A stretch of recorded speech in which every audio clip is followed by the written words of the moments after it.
Catholic campaign for immigration reform, Justice for Immigrants, has been a campaign of the bishop that came as a program, as a campaign for a specific purpose, not for the conversion of people's lives, for advocacy response, which is good. Response from an individual power. People, we wanted them to change their minds, right? Why did they create this campaign? So we could advocate for immigration reform. That was very good.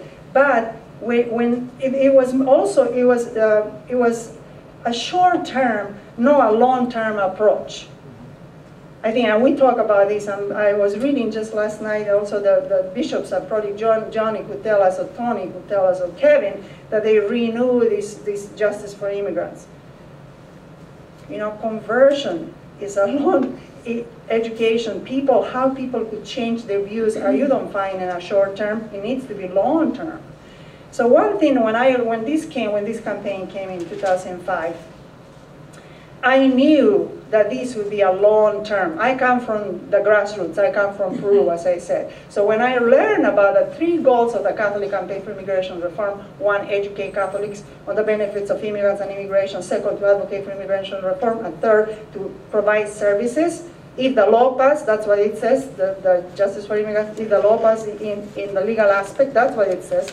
Actually, in Chicago, we challenged that objective, and now we're working on different, in the specific thing, but in a different way, given a detour.